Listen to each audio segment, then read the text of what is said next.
It has been 1 month since Russian troops have invaded Ukraine. Chaos, turmoil, and devastation have followed as nearly 10 million Ukrainians leave their war-torn cities for neighboring Poland. But one group has been all but forgotten. There are approximately 2 million disabled people currently living in Ukraine. While many have no way out, Joni and Friends, a faith-based ministry, is leading rescue efforts to get as many out as they can. This week on the Prayer Link, we spoke with the group's founder, Eareckson Tada, about their work to secure the safety of those with disabilities. And just imagine if you're a quadriplegic like me. I can't use my hands. I'm in a wheelchair. And if you were on the 7th floor of an apartment building and you were in Mariupol being bombed and there were rocket strikes, it's not like you can jump out of bed, grab a few things, rush out the front door and make a dash for the border. You can't do that.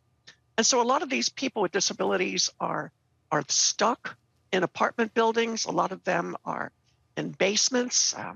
The plight there of individuals with disabilities is horrific.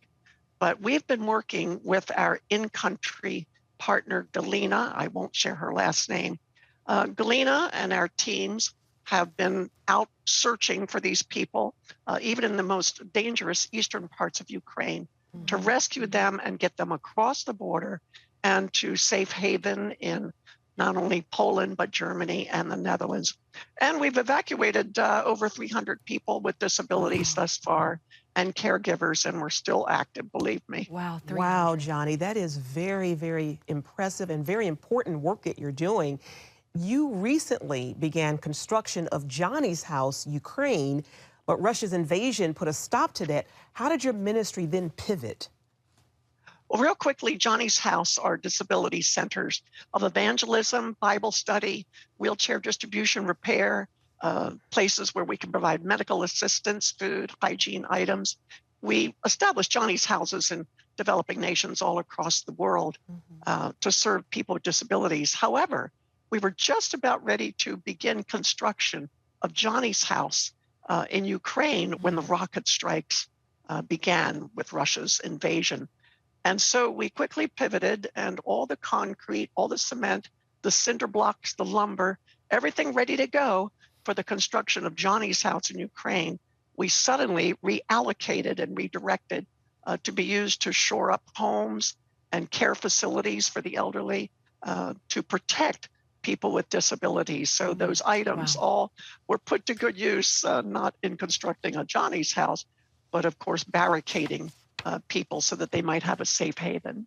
Amen. That's great. Amen. And you also work with an in-country coordinator that you mentioned earlier who has refused to leave Ukraine, but is working daily to take disabled people and their caregivers across the border. What type of dangers is she running into? Well, you've got to remember that we're rescuing people from even parts of eastern Ukraine.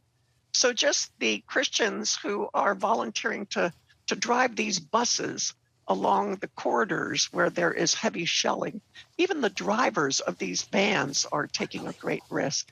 And so the dangers are going out into the highways and the byways, as Jesus said in Luke 14, going out into the streets and alleys, the country roads, finding the disabled. Again, Luke chapter 14, Jesus says, go out and find them and bring them in. Amen. And that's exactly what Galyna and her vast network of churches all throughout Ukraine are doing. They're going out, finding these disabled in these apartment buildings who can't get out, bringing them to safety across what are supposed to be humanitarian corridors. But of course, from news reports, we know that those corridors are not safe. And yet she is in a valiant effort in rescuing over 300 people. I'm so amazed. And actually, she's working on an 8th evacuation right now as I speak. And you can watch the full episode on the Prayer Link on the CBN News Channel. You will be encouraged through the word and prayer. That's all on this week's Prayer Link. Back to you, Ephraim.